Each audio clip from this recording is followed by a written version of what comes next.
भुवन सिंह कुर्राम ने भरा नामांकन। सर्व आदिवासी समाज एवं ST SC OBC माइनॉरिटी से संयुक्त रूप से भरा नामांकन। बालाहाट सिवनी लोकसभा क्षेत्र से आज कांग्रेस से सम्राट सरस्वार, भाजपा से भारती पारधी, BSP से टंटन मुजारे एवं सर्व आदिवासी समाज ST SC OBC एवं माइनॉरिटी समाज से इंजीनियर भुवन सिंह कुर्राम ने अपना नामांकन भरा। सर्वप्रथम 10 ब्लॉक के सर्व आदिवासी समाज एवं ST SC OBC माइनॉरिटी के अध्यक्ष एवं कार्यकर्ता उत्कृष्ट मैदान में इकट्ठे हुए एवं नामांकन रैली के रूप में जिला निर्वाचन कार्यालय में पहुंचकर नामांकन दाखिल किया एवं वापस रैली उत्कृष्ट में पहुंचकर सभा के रूप में तब्दील हो गया। सभा का संबोधन मनसाराम मेरावी, जिला पंचायत सदस्य हेमलाल धुर्वे, भुवन सिंह कुर्राम एवं अन्य वक्ताओं ने किया। मनसाराम मेरावी संबोधन में कहा कि भुवन सिंह कुर्राम वर्षों से आदिवासियों के हक और अधिकार के लिए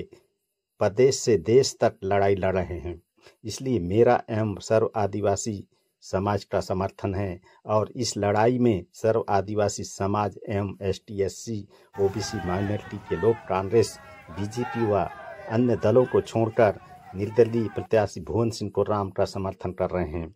उसी प्रकार इंजीनियर भुवन सिंह कुर्राम ने कहा कि बालाहाट का सर्वांगीण विकास जो होना चाहिए था, जो आज तक नहीं हुआ, क्योंकि बालाहाट इतना संसाधन से भरा हुआ क्षेत्र है।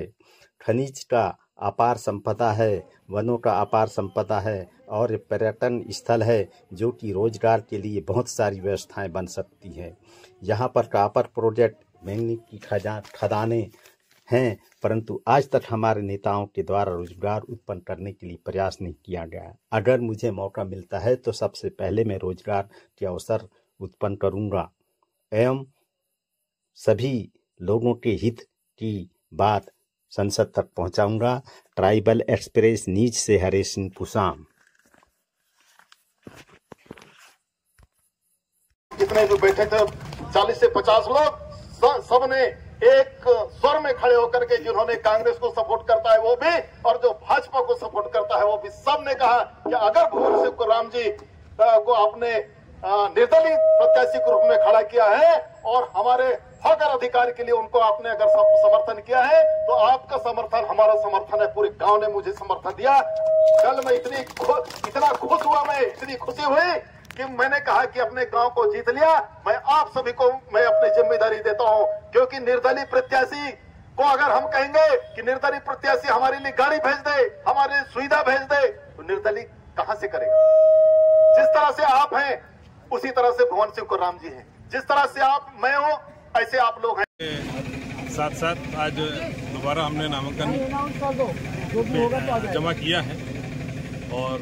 आज हमारे साथीगण जो हमारे पूरे लोकसभा क्षेत्र से उपस्थित हुए हैं, तो मेरे हौसला अफजाई और जो उन्होंने आज इस बार बालाघाट लोकसभा क्षेत्र में सारे संगठनों ने मिलकर जो ऐतिहासिक निर्णय लिया है उसके लिए मैं आभार व्यक्त करता हूँ। और ऐसी जो प्रणाली है, जो सामूहिक रूप से निर्णयों के साथ में प्रत्याशी चुनने की जो परंपरा है, वो हमारी रूढ़िगत परंपरा है और उसको पुनर्जीवित करने के लिए एक बहुत बढ़िया एक प्रयास इस लोकसभा क्षेत्र में हम आदिवासियों ने किया है। और जो हाईकमान के द्वारा जो प्रत्याशी चुनकर आज तक 75 सालों से हमारे आदिवासियों का नेतृत्व किया है,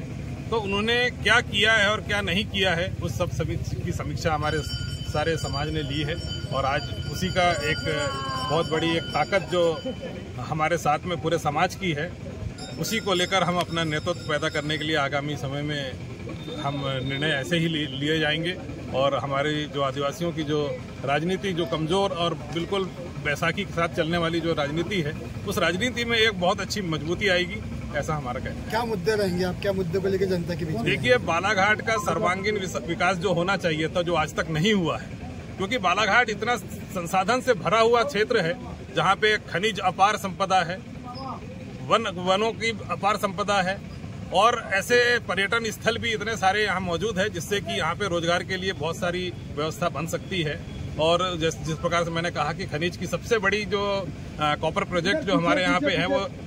वो एशिया की सबसे बड़ी खनिज का भंडार है वहाँ पे, जो तांबा है। और उसके लिए प्रोसेसिंग प्लांट के लिए कई बार नेताओं ने हमारी जनता ने आवाज लगाई, लेकिन किसी भी नेता ने आज तक नहीं सुना है। और मेरी यही सबसे बड़ी प्राथमिकता रहेगी कि ऐसे संसाधनों को मैं यहाँ पे बालाघाट जिले में लाना चाहूंगा, जिससे कि यहाँ की जो पलायन की जो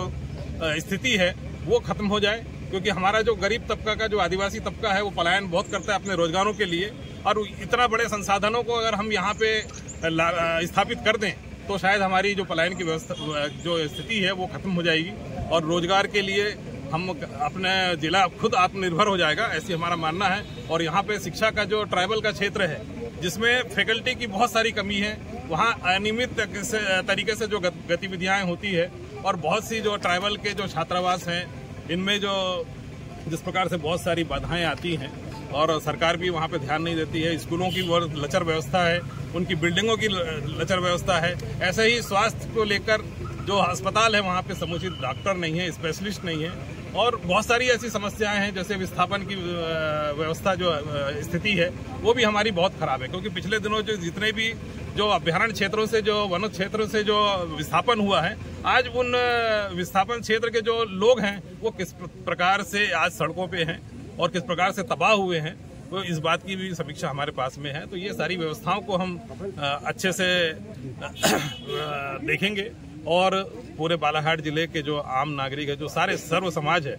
उस समाज को संवैधानिक अधिकारों के तहत उसके मौलिक जो अधिकार हैं उनकी हम रक्षा करेंगे और उनकी मूलभूत सेवाएं जो जीवन जीने के लिए है, उन मूलभूत सेवाओं के लिए हम प्रतिबद्ध रहेंगे, ऐसा हमारा कहना है। किसी पार्टी